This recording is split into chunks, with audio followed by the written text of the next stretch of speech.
Everyone, good morning. Welcome back to my channel Susmita's mix blog. আরও একটি নতুন ব্লগের সাথে তোমাদের সকলকে জানাই অনেক অনেক ওয়েলকাম। আজকে হচ্ছে শনিবার আর এখন ঘড়িতে সময় হচ্ছে সকাল 10টার মতন। তো আজকে আমি এখন থেকে ব্লগটা স্টার্ট করছি, চলো তোমরা কন্টিনিউ দেখতে থাকো। দুদিন তো বাড়িতে ছিলাম না, তোমরা তো জানোই বাপের বাড়ি গিয়েছিলাম, কাল রাতে ফিরেছি। তো যে জামা কাপড়গুলো ধুয়ে রেখে গিয়েছিলাম সেগুলো আর কিছু গোছানো হয়নি, আর ওই বাড়ি থেকেও কিছু জামা কাপড় ধুয়ে নিয়ে এসেছি, তো সেগুলোকেই এখন গুছিয়ে রাখছি। তো দুদিন তো ছিলাম ওই বাড়িতে মায়ের সংসারে, মায়ের সংসার সামলেছি, এখন আবার চলে এসেছি শাশুড়ির সংসারে। আসলে আমার নিজের এখনও কোনো সংসার হয়নি। ওই বাড়িতে হচ্ছে আমার মায়ের সংসার আর এই বাড়িতে হচ্ছে আমার শাশুড়ির সংসার। ওই বাড়িতে যখন যাই মাকে মায়ের সংসারে সাহায্য করি, এই বাড়িতে যখন আসি শাশুড়ি মাকে শাশুড়ি মায়ের সংসারে সাহায্য করি। আমার সংসার হতে এখনও অনেক দেরি, তবে কি বলো তো, আমিও চাই যে আমার নিজের একটা সংসার হোক, যেই সংসারটা আমি নিজের হাতে গুছিয়ে রাখবো, যেটা একান্তই আমার নিজের হবে। তাই বলে এই নয় যে আমি আমার শাশুড়ি শ্বশুরের থেকে আলাদা থাকতে চাইছি, কিন্তু আমি মনে করি সব মিলিয়ে একটা নিজের সংসার হওয়া উচিত, যেখানে কোনো কাজ করার আগে কারোর পারমিশন নেওয়া লাগবে না, সে সবটাই নিজের মতন করে করতে পারবে। তো যাই হোক, চলো তোমাদের সাথে আজকে কিছু মনের কথা শেয়ার করলাম। আর এখন হচ্ছে সকাল 11টার মতন বাজে। আজকে সকালবেলা বাবা বাজার থেকে নিয়ে এসেছে মোরলা মাছ, তো মা এখন বসে পড়েছে মোরলা মাছ কাটতে, আর আমি এখানে বসে লাউ শাক কাটছিলাম। লাউ শাক কাটতে কাটতে আমার আবার খিদে পেয়ে গেছে, তো এদিকে মা আমাকে ম্যাগি করে দিয়েছে, এখন আমি ম্যাগিটা বসে খাচ্ছি। আর মায়ের মাছ কাটা হয়ে গেছে, মা এদিকে মাছের তরকারিটা বসিয়ে দিয়েছে, আর আমি এদিকে লাউ শাক কুমড়ো বেগুন সব কেটে রেডি করে রেখেছি। এখন ঘড়িতে সময় হচ্ছে দুপুর 2টো, আমাদের রান্নাবান্নাও সব কমপ্লিট হয়ে গেছে, আর আমার বড় খেতে চলে এসেছে, তো এই যে ওকে এখন আমি খেতে দিয়ে দিচ্ছি। আর আজকে তো হয়েছে তোমাদের বললামই, লাউ শাকের তরকারি আর হচ্ছে মোরলা মাছ।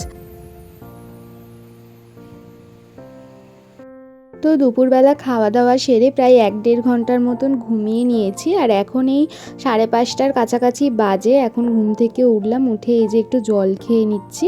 এইবারে ফার্নিচারগুলো পরিষ্কার করব। সেই ওই বাড়িতে গিয়েছিলাম, তার আগের দিন পরিষ্কার করেছিলাম, যা ধুলো পড়ে গেছে যে কি বলবো। একদিন পরিষ্কার না করলেই ধুলো পড়ে যায়, মাঝখানে তো 3-4 দিন পরিষ্কার হয়নি।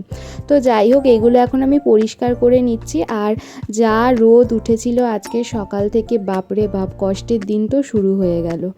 মানে যাদের টিনের শেটের ঘর তারা বুঝবে আমার কষ্টটা। সকালবেলা মানে রোদ ওঠা থেকে যতক্ষণ না রোদ পড়ে ততক্ষণ পর্যন্ত যে পরিমাণে গরম হাওয়া নামে, বাপরে বাপ। এখন তো তবু কম আছে, চৈত্র মাস, বৈশাখ মাস, জ্যৈষ্ঠ মাসে যে কি হবে জানি না। এবছর তো শুনেছি আরও বেশি গরম পড়বে।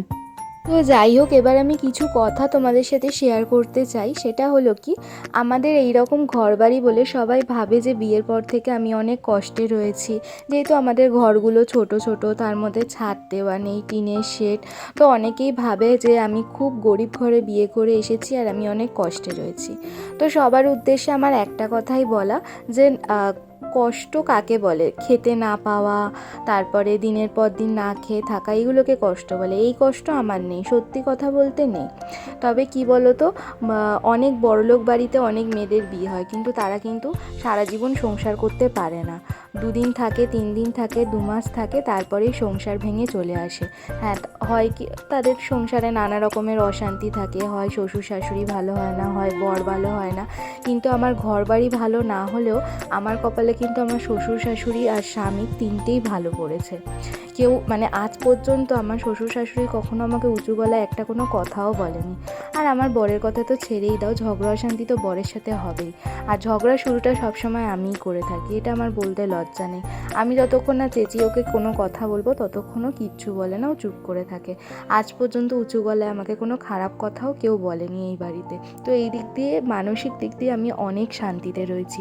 আর ঘরবাড়ির কথা রইল, ঘরবাড়ি যদি কপালে থাকে তাহলে একদিন না একদিন ঠিকই হবে। তো এখন বাজে সন্ধ্যে 8:30টার মতন। বিকালবেলা ঘরদোর পরিষ্কার করে ফ্রেশ হয়ে তারপরে এই শুয়ে বসেই ছিলাম। তো এই যে এখন ইনি বাড়ি ফিরলেন, তারপরে একটু চা খেলাম। চাটা খেয়ে এই যে বাবা আজকে চপ নিয়ে এসেছে, তো চপ মুড়ি মাখাচ্ছি, এখন বসে দুজনে চপ মুড়ি খাবো। তো একটু রেডি হয়েছিলাম ভিডিও বানাবো বলে, মানে কয়েকটা শর্টস রিলস বানাচ্ছিলাম, কয়েকটা বানিয়েছি, আর ভালো লাগছে না। এখন এই 10টার মতন বাজে। ও এসে টিফিন টিফিন করে চলে গেছে ক্লাবে। তো চলো আজকে ব্লগটা আর কন্টিনিউ করছি না।